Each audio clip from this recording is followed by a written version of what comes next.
subjects he will never, ever use in his life. And she looks at him and blank-eyed, stifles a sigh, thinks for a second, and then tells a lie. She'll say something along the lines of, you know, to get a good job, you need a good degree, and these subjects will help you get a good degree. We never had this opportunity when I was younger. And he will reply, but you were young a long time ago, weren't you, Mom? And she won't respond, although what he implies makes perfect sense, that society's needs would have changed since he was 16. But she will ignore him, grip his hand more sternly, and drag him to the car. What she doesn't know is that she didn't ignore him just to shut him up. She didn't lie because they are just returning from her parents' evening, and an argument in the hallway would look bad on her resume. She won't lie because she had just spent the last 1 hour convincing a stern-faced teacher that she would ensure that her child studies more at home. No. She will lie simply because she does not know any better herself. Although all her adult life she has never used or applied Pythagorean theorem, pathetic fallacy, and does not know the value of X. She will rely society to tell her child who he has to be and who's the sharpest mind in the school. That he's unfocused, easily distracted, and wayward. Students, how many equations, subjects, and dates did you memorize just before an exam, never to use again? How many A grades did you get, which you will never ask when applying for a job? How many times have you remembered something 5 minutes just after the teacher said, stop writing? Only to receive the results a month later to realize that you were only 1 mark short of the top grade. Does that mean remembering 5 minutes earlier would have made you more qualified for a particular job? Well, on an application form it would have. We all have different abilities, thought processes, experiences, and genes. So why is a class full of individuals tested by the same means? So that does that mean Sherelle thinks she's dumb because she couldn't do a couple sums? And if this issue is not addressed properly, it then becomes a self-fulfilling prophecy. Then every school has the audacity to have a policy on equality. Oh, the irony. Exams are society's methods of telling you what you're worth, but you can't let society tell you what you are.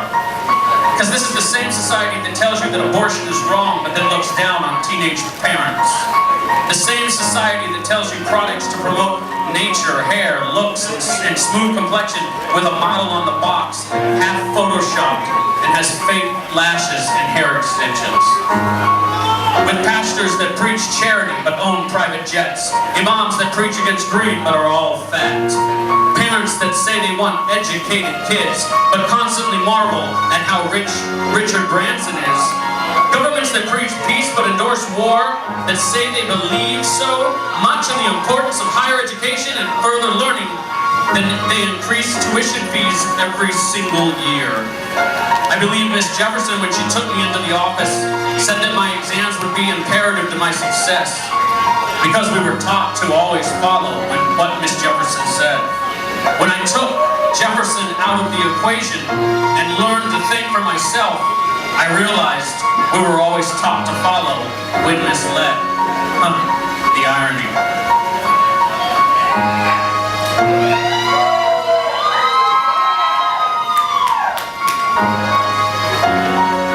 Test us with tests, but the finals are never final, because they never prepare us for the biggest test, which is survival. And what I suggest is fairly outlandish, so I do not expect everyone to understand this, except for the kids that know how it feels like they're worth no more than the D or the A that they get on results day, and the ones whose best stories were never good enough for your English teacher, because apparently you missed out key literal techniques. Do not follow the class plan, and the language was too informal for him to understand. But then he'd reference Hamlet and Macbeth, and you'd fight the urge to express your contempt by partially clenching your fists with only your medium finger left protruding in the middle of your hand. and asking if he was aware that Shakespeare was known as the innovator of slang. Or the kid at the back of the class who thinks, why am I studying something that doesn't fuel my drive? But when confronted with a math problem, his eyes come alive. So this one is for my generation, the ones who found that what they were looking for on Google, the ones who followed their dreams on Twitter, pictured their future on Instagram, accepted destiny on Facebook.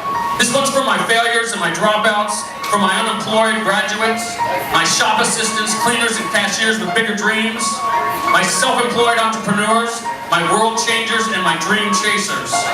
Because the purpose of why I hate school but love education was not to initiate a worldwide debate, but to let them know that whether 72 or 88, 44 or 68, we will not let exam results decide our fate.